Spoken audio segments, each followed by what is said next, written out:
এখন আমরা জানবো লজিক গেট নিয়ে, লজিক গেট কিভাবে কাজ করে এবং লজিক গেট কত প্রকার ও কি কি।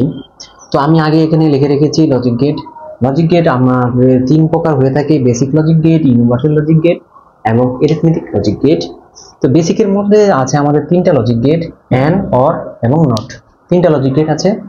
তো প্রথমে বেসিক লজিক গেটগুলো আমরা দেখব। তো বেসিক লজিক গেটের মধ্যে আমরা যদি প্রথমেই দেখি, আমরা জানি যে বুলিয়ান আমাদের প্রকাশ করা হয় 0 অথবা 1 দিয়ে। যদি আমরা 0 ইনপুট দেই, এর বিপরীতে আমরা 1ও পেতে পারি, 0ও পেতে পারি। এভাবে আমাদের ইনপুটগুলো কাজ করে। তো আমাদের প্রথম যদি দেখি এন্ড অর গেট, এন্ড গেটের মধ্যে আমাদের ইনপুট সংখ্যা হলো 2। তো এর বিপরীতে আমরা সংখ্যা পাবো 4টি। তো যদি 4টি আমরা এখানে লিখি 0 0 1 1 0 1 0 1, এই 4টি ইনপুটের বিপরীতে আমরা কি পেতে পারি এটা এন্ড গেট আমাদের বলে দিবে। তো এন্ড গেটের কাজটা মূলত আপনার মাল্টিপ্লিকেশনের মাধ্যমে করে থাকে, a ইনটু b এই ফর্মুলাতে করে থাকে।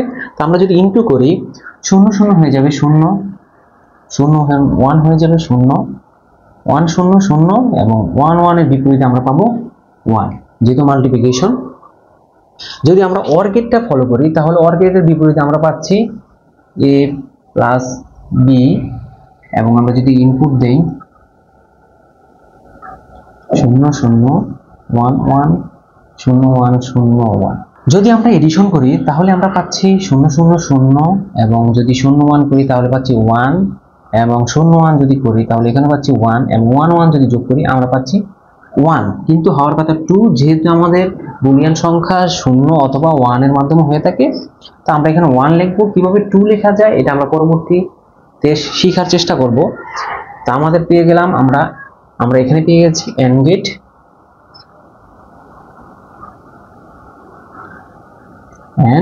এবং এখানে পাচ্ছি আমরা অর গেট। ওকে, দুটো গেটের আমরা রেজাল্ট পেয়ে গেলাম। এখন আমাদের লাস্টে রয়েছে নট গেট। তো নট গেট কিভাবে কাজ করে? নট গেট মূলত আমরা বলতে পারি কনভার্টার হিসেবে কাজ করে। ঠিক আছে, কনভার্টার কিভাবে কাজ করে? তো আমরা যদি কনভার্টার দেই, আমরা এসি যদি দেই তাহলে আমরা পাচ্ছি ডিসি।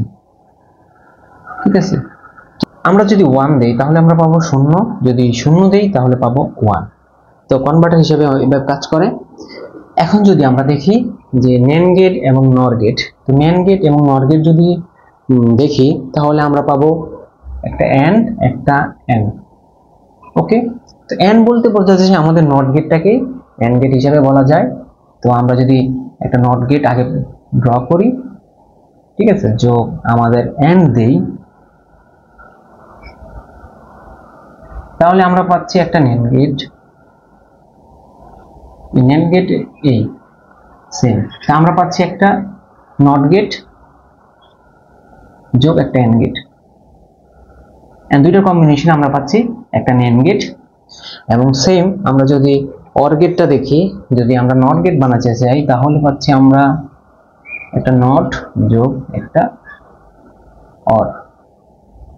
আমরা এই রেজাল্ট হিসেবে পাচ্ছি দুটো ইনপুটের বিপরীতে একটা নট গেট। তো এটা যদি আমরা ইমপ্লিমেন্টেশন করে থাকি তাহলে এখানে আপনারা দেখতে পাচ্ছেন যে এখানে লেখা আছে সার্বজনীন গেট বা ইউনিভার্সাল গেট। তো ইউনিভার্সাল কেন বলা হয়? ইউনিভার্সাল বলা হয় এর কারণেই যে আমরা এখানে পাচ্ছি একটা এন্ড গেট, একটা নট গেট, একটা নট গেট, একটা অর গেট। তো 4টি যখন আমরা পাচ্ছি, তো আমরা ইউনিভার্সাল যদি আমরা এই NAND গেটটা নেই তাহলে আমরা চাইলে এগুলাকে বিপরীত পাশে চলে যেতে পারি। যদি আমরা এই পাশে একটা NAND গেট নেই, আমরা যে কোনো সময় একটা নট ইনপুট করতে পারবো, একটা এন্ড আমরা রেজাল্ট হিসেবে আনতে পারবো। যদি আমরা কনভার্ট করি বা রেজাল্ট হিসেবে যদি একটা নট বের করতে চাই, নটও বের করতে পারবো, একটা এন্ডও বের করতে পারবো। সেম আমরা যদি একটা অর গেট বের করতে চাই তাহলে আমরা নট গেটের মাধ্যমে বের করতে পারবো। এজন্যই আমাদের NAND গেট আর নট গেটকে আমাদের ইউনিভার্সাল গেট বলা হয়, যেহেতু আমরা এগুলোকে সবগুলোর মাধ্যমে ইমপ্লিমেন্ট করতে পারি। NAND গেট ও নট গেটের মাধ্যমে তিনটাই কিন্তু আমরা বের করতে পারি, এই জন্য আমাদের ইউনিভার্সাল গেট বলা হয়। তো এটা যদি আমরা ট্রুথ টেবিল দেখি তাহলে কিভাবে হবে?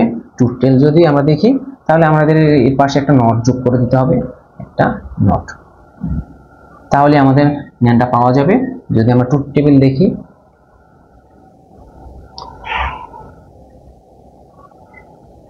ন্যান্ডের বিপরীতে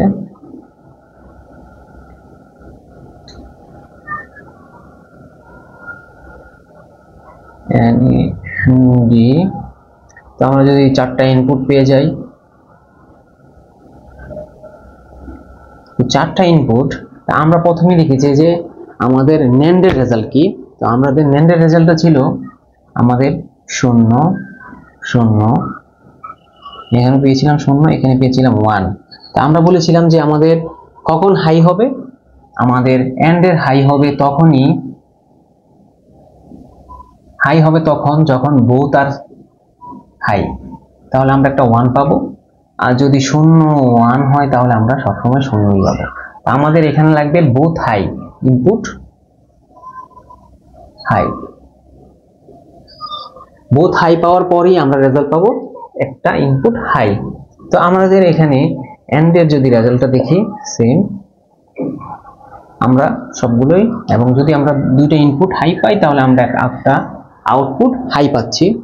তো এবার ন্যান্ড যদি দেখি আমরা কি পাই, ন্যান্ড হলো বিপরীত। যেহেতু আমি এখানে বলেছি যে একটা আমরা ন্যান্ডের ক্ষেত্রে একটা নট ইউজ করেছি, নট এটাকে কনভার্ট করে দেয়। তাহলে নট যদি কনভার্ট করে যে আমাদের 0 হয়ে যাবে 1, এই 0 1, এই 0 1, এবং এই 1 হয়ে যাবে 0। তো আমরা যদি একটু ফলো করি তাহলে আমরা দেখতে পাচ্ছি যে আমরা এই ন্যান্ডটা মূলত আমাদের নরের বিপরীত। তা আমরা এটাকে কি বলতে পারি, আমরা এটাকে বলতে পারি, যদি এখানে একটু মুছে দিই,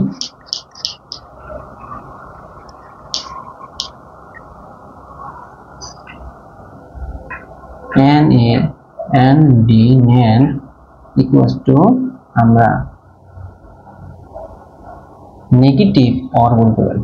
কেমন, সিম যদি আমরা ফলো করি, আমরা যদি দেখি আমাদের এন্ড এর বিপরীতটাই নেগেটিভ অর এর মতো কাজ করছে।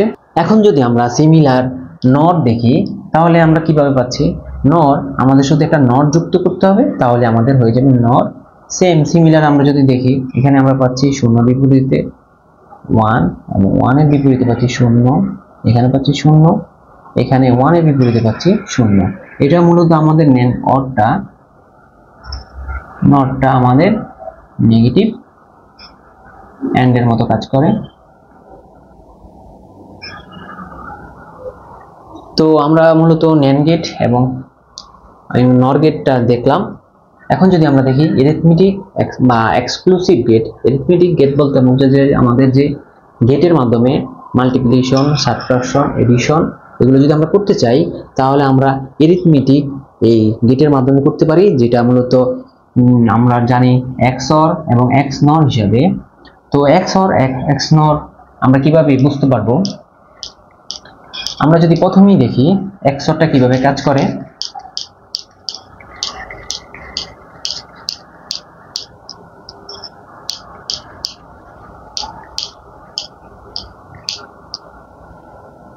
তো আমরা যদি XOR কে ডিফাইন করতে চাই, যদি এখানে লিখি XOR এর সময় যে বিষয়টা আমাদের ফলো করতে হবে, আমাদের XOR এর সময় আমাদের দুটো ইনপুট যখন ডিফারেন্ট হবে তাহলে আমরা সেখানে পাবো আমাদের ইনপুট হাই। আমরা কখন হাই পাবো, যদি দুইটি ইনপুট আমাদের ডিফারেন্ট, ঠিক আছে। যখন ইনপুট আমাদের ডিফারেন্ট হবে তখন আমরা হাই পাবো। যদি এখানে দেখি 0 0 0 1 1 0 1 0 1, ওকে। এখানে আমাদের বলা হচ্ছে যে ইনপুট আমাদের ডিফারেন্ট হতে হবে, দুটো ডিফারেন্ট। তো আমাদের এখানে দেখলেন সেম, আমরা এখানে পাবো 0, এখানেও আমাদের সেম, এখানে পাবো আমাদের 0। তো আমরা এখানে ডিফারেন্ট বলতে পাচ্ছি এই দুটো, যেখানে 0 আর 1 আছে তাহলে এখানে আমরা হাই পাবো, আর 1 এবং 0 আছে এখানে আমরা হাই পাবো। সেম আমাদের XNORটা এর ডিফারেন্ট হয়ে যাবে, XNOR কিভাবে কাজ করে, XNOR এর ক্ষেত্রে এর উল্টোটা হয়ে যাবে। XNOR এর ক্ষেত্রে যদি আমরা সেম হয়ে যায় তখন আমরা XNOR এর পাওয়ারটা হাই পাবো। সেম ভাবে যদি আমরা লিখি 0 0 1 1 1 0 1 1, XNOR এর ক্ষেত্রে আমরা যদি ইনপুট সেম পাই, two input same, two input same, okay. তো টু ইনপুট সেম বলতে এখানে পাচ্ছি আমরা সেম, এখানে পাচ্ছি সেম। তো এটা এই দুইটাকে আমরা হাই দিয়ে দেব, আর এগুলো যেহেতু ডিফারেন্ট পাচ্ছি এখানে আমরা 0 দিয়ে দেব, তাহলে আমাদের এখানে ট্রুথ টেবিলটা ইজিলি হয়ে যাচ্ছে। তো আমি আশা করি যে আপনাদের বোঝাতে পারছি যে বেসিক গেট, ইউনিভার্সাল গেট এবং এরিথমেটিক গেট কিভাবে কাজ করে। যদি কোনো ফার্দার কোনো সমস্যা অ্যারাইজ হয় তাহলে আমাকে মেসেজ দেওয়ার চেষ্টা করবেন, তাহলে আমি একটা সলিউশন আপনাকে প্রোভাইড করার চেষ্টা করব। ধন্যবাদ সবাইকে।